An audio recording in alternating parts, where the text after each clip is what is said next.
जी नमस्कार सभी को। तो कैसे हैं आप सब? आई होप आप सभी अच्छे होंगे। मैं भी ठीक हूँ। Guys welcome to my channel midnight feeling love story में। चलिए हम बिना कोई वक्त ज़ाया करे हम अपनी कहानी की शुरुआत करते हैं। कहानी तुम मिले तो हम बने, पार्ट 23। पिछले पार्ट में हम थोड़ी बहुत जानकारी ले लेते हैं पिछले पार्ट में होता क्या है कि यहाँ पे सलोनी को देखने के लिए राजेश आया हुआ था। राजेश जैसे ही वो सलोनी को देखता है एक अजीब सी गंदी नज़र से सलोनी को देख रहा था। उसकी गंदी नज़र सलोनी भांप चुकी थी कि किस नज़र से वो देख रहा है। एक बार यही चीज़ उसके पिताजी भी देखते हैं लेकिन वो कुछ बोलते नहीं हैं। सलोनी एक बार अपने पिताजी की तरफ देखती है तो एक बार अपने दादाजी की तरफ, जो कि अपनी आंखों में एक चमक और होठों पे एक मुस्कान लेकर बैठे हुए थे।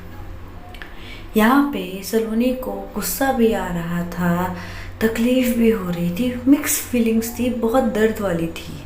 और राजेश, उसकी आंखों पे तो एक अलग ही लस्ट वाली निगाहें साफ साफ झलक रही थी। ऐसे ही कुछ देर, तकरीबन 5 मिनट बाद वहाँ पे एक लड़की की एंट्री होती है। एक शॉर्ट ड्रेस में बेहद ही खूबसूरत लग रही थी, मतलब बला आगे खूबसूरत लग रही थी वो लड़की।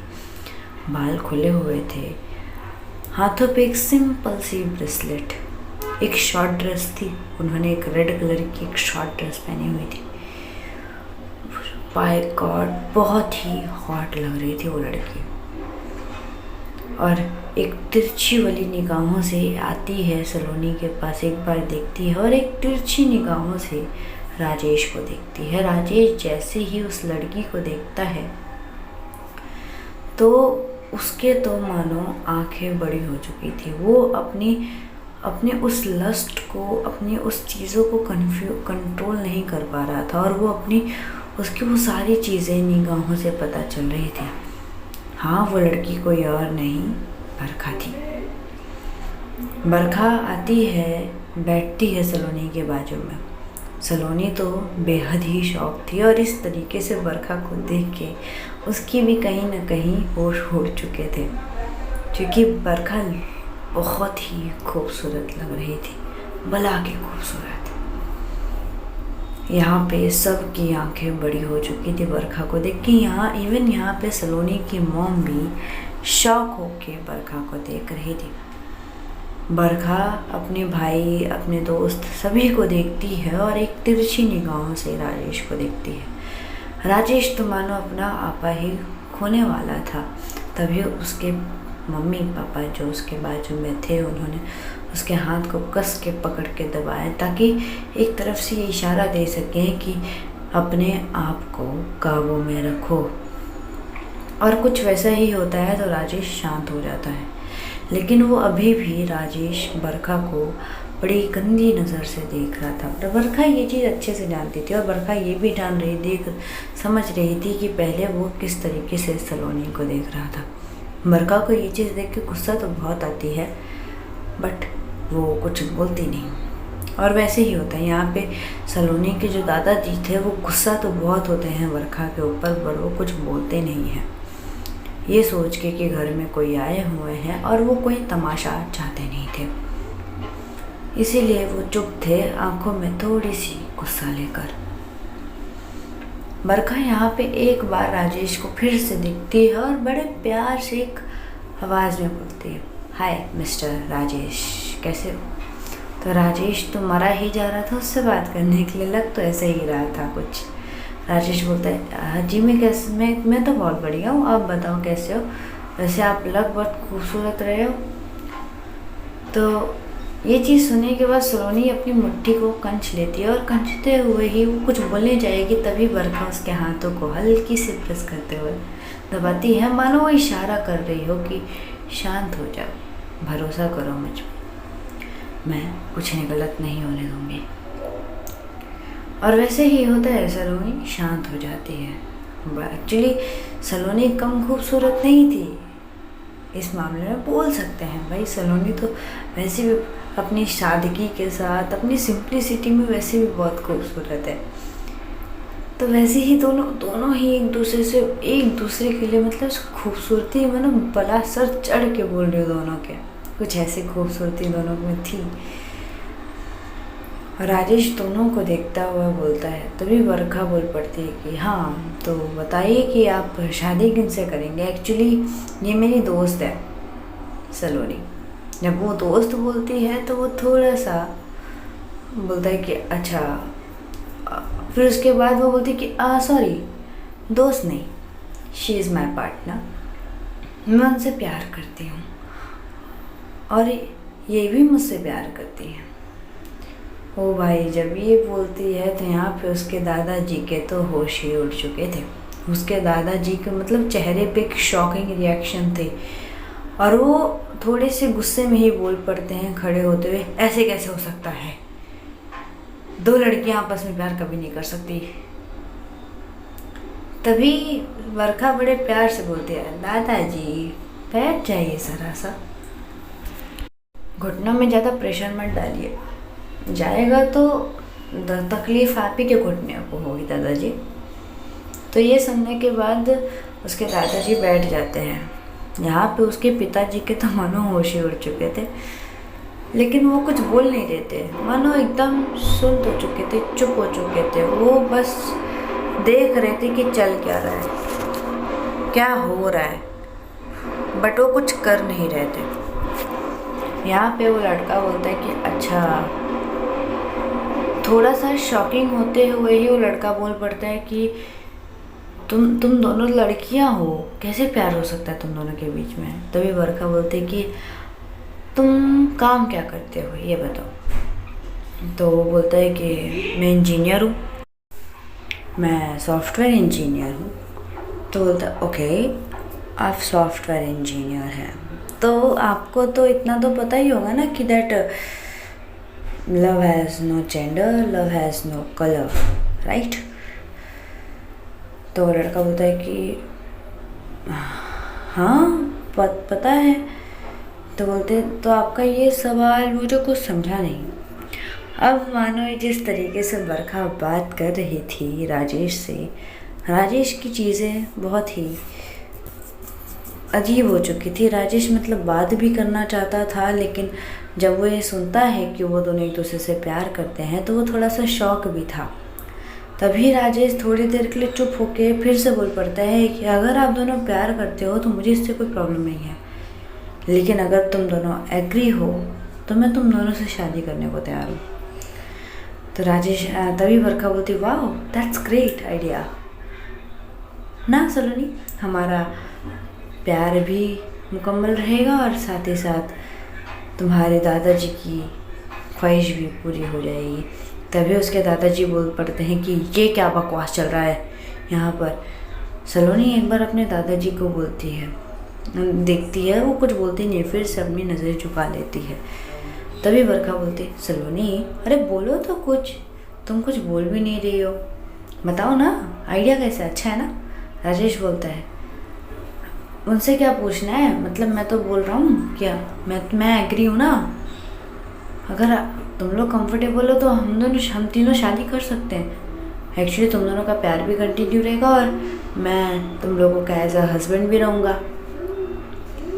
मतलब मैटर करता है ना, बस रातें पूरी होनी चाहिए, फ़र्क क्या पड़ता है कि किसके साथ हो रही है।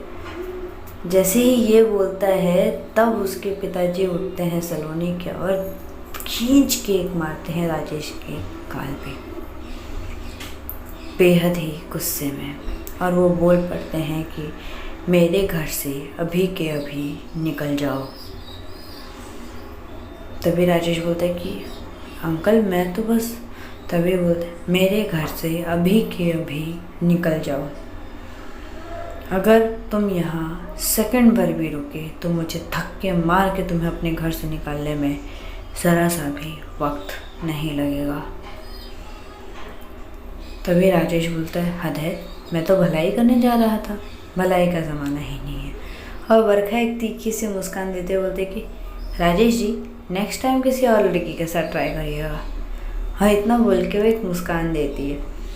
तभी जो उसके पिताजी होते हैं, यहाँ राजेश जा चुका था, तभी उसके पिताजी अपने पिताजी को देखते हुए बोलते हैं, सलोनी के पिताजी अपने पिताजी को देखते हुए बोलते हैं कि पिताजी,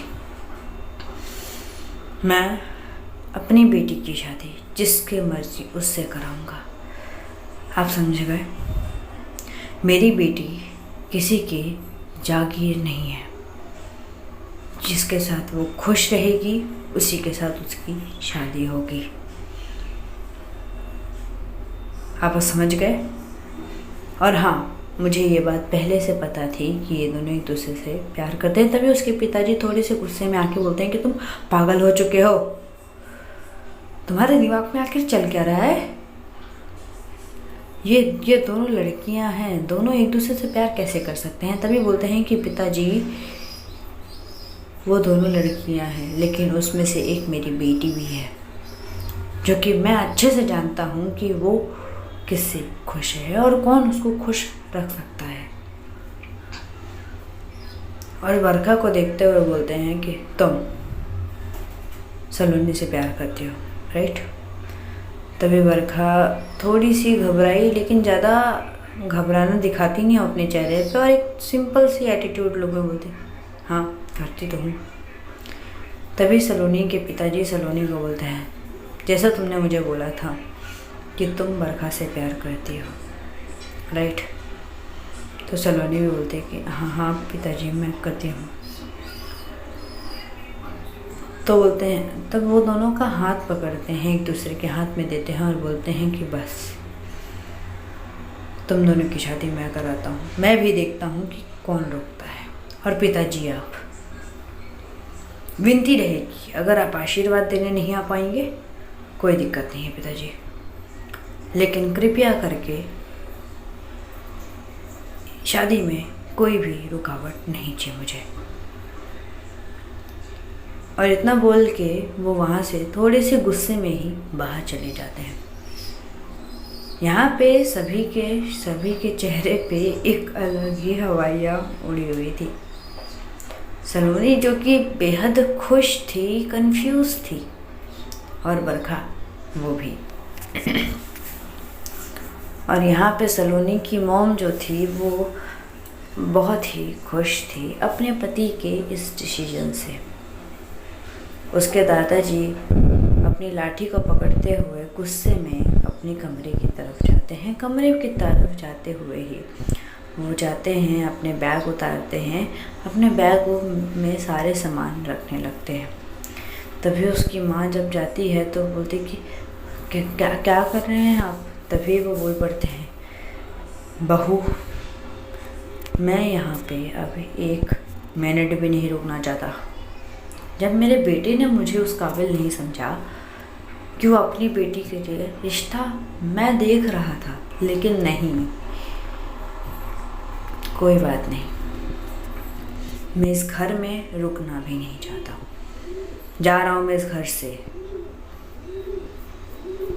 और इतना बोल के वो अपने बैग को पैक करते हैं। जैसे ही बाहर आते हैं तो देखते हैं कि उसके पिताजी कार में बैठे हुए हैं और दरवाज़ा खोल के रखे थे, मानो इनविटेशन दे रहे हो कि हाँ आइए और बैठ जाइए। ये चीज़ देखते ही उसके पिताजी को और भी बुरा लगता है और गुस्से में आ जाते हैं वो, और आके एक बार पीछे की सीट पे जाके बैठ जाते हैं। उसके पिताजी रास्ते में गाड़ी ड्राइव कर रहे थे और एक जगह जाके गाड़ी रोकते हैं। गाड़ी रोकते ही वो एक बार अपने पिताजी की तरफ देखते हैं, जो कि बेहद ही गुस्से में देख रहे थे उनको।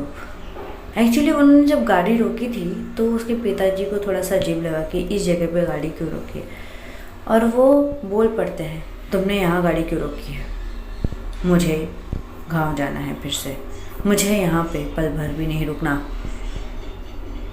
तो वो क्या करते हैं, उतरते हैं, अपने डोर को ओपन करते हैं, बैक साइड के डोर को ओपन करते हैं, पीछे जाते हैं, पीछे वाले सीट पे जाते हैं, अपने पिताजी का हाथ पकड़ते हैं और बोलते हैं, पिताजी मैं जानता हूँ कि आप मुझसे बेहद ही गुस्सा हैं, मैं ये भी जानता हूँ कि आपको मेरी शब्दों का बुरा लगा हो, लेकिन मैं अपनी बेटी को कभी भी दर्द नहीं दे सकता पिताजी। उसकी जान बसती है मुझ में। मैं उसकी आंखों में आंसू नहीं देख सकता पिताजी, माफ़ करना पिताजी, लेकिन मैं अपनी बेटी को दर्द में नहीं देख पाऊँगा। बहुत प्यार करता हूँ मैं अपनी बेटी से, जान बसती है मुझ में उसकी। पिताजी मुझे पता है आपको मेरी इस डिसीजन से बहुत बुरा लगा रहेगा, लेकिन सच बोलो तो आपने जिस लड़के को पसंद किया था वो लड़का भी सही नहीं था पिताजी। और जितना मुझे पता है बरखा से अच्छा सलोनी के लिए और कोई नहीं हो सकती। बरखा जिस तरीके से उसका ख्याल रखती है, जिस तरीके से उसकी सारी चीज़ों को देखती है, वो बेहद ही लाजवाब तरीका है पिताजी। दुनिया में शायद कोई लड़का मैं ढूंढ के भी लेकर आऊँ ना, अच्छा से भी अच्छा, तो वे सलोनी को खुश नहीं रख पाएगा वो, जो कि बरखा कर सकती है। मैं जानता हूँ कि एक लड़की और लड़की के बीच में प्रेम कैसे हो सकता है, लेकिन इतना भी जानता हूँ कि जिसमें मेरी बेटी खुश है, मेरे लिए वही सबसे ज़्यादा महत्वपूर्ण है पिताजी। तभी उसके पिताजी बोल पड़ते हैं कि तुम पागल हो चुके हो, बेटी के प्यार में इतने अंधे हो चुके हो कि तुम्हारे अंदर सही और गलत का कोई भी निर्णय लेने की ताकत नहीं बची है। तो बोलते हैं कि दादाजी आप अपनी ये चीज़ आक्रोश में आके बोल रहे हैं, थोड़ा सा अपने आप को शांत करिए पिताजी, इन चीज़ों के बारे में सोचिए पिताजी। ज़रूरी है इन चीज़ों के बारे में सोचना। वो मेरी बेटी है, आपकी पोती है, थोड़ा सा तो सोचिए पिताजी। तभी वो बोल पड़ते हैं, मुझे ये सब सुनने में कोई भी दिलचस्पी नहीं है। अगर मुझे तुम्हारे घर में भी नहीं रुकना है, ये सारी चीज़ें देखने से पहले बेहतर होता कि मैं मर। इतना ही बोले थे कि तभी उसके पिताजी सलोनी के उनके मुंह पे हाथ रखते बोलते, पिताजी विनती रहेगी कि आज आपने पहली बार ये बोल दिया, अगली बार से मत बोलिएगा। मैं मानता हूँ कि आप मेरे पिताजी हैं, लेकिन मैं ये भी आपको इजाज़त नहीं देता कि आप अपने बारे में कुछ भी बोलें। जितना मेरे लिए मेरी बेटी महत्वपूर्ण है, उतना ही मेरे लिए आप महत्वपूर्ण हैं पिताजी। उसके पिताजी बोलते, अच्छा अगर मैं तुम्हारे लिए महत्वपूर्ण होता तो तुम वहाँ पे मुझ पर इस तरीके से बात नहीं करते। बोलते तो पिताजी मेरा बात करना वहाँ पे ज़रूरी था।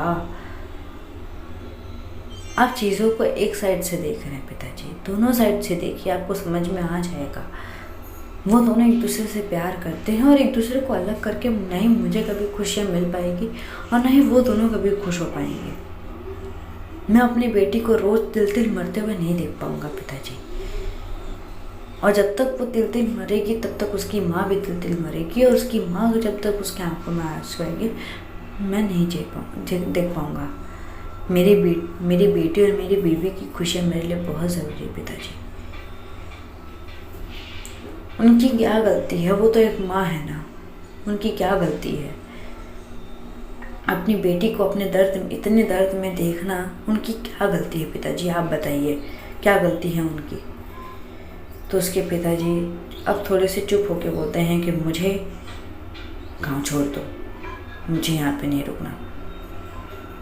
और ये बात बेहद ही सीरियस टोन में जब बोलते हैं तो वो बैक साइड के डोर ओपन करते हैं, ड्राइविंग सीट पे जाके बैठते हैं और ड्राइव करते हुए चले जाते हैं। पिताजी को उनके गांव छोड़ के आते हैं। तकरीबन 3 से 4 दिन उसके पिताजी घर से नहीं थे, और यहाँ पे 3 से 4 दिन तक सलोनी थोड़ी सी परेशान, डिस्टर्ब और साथ ही साथ खुश भी थी।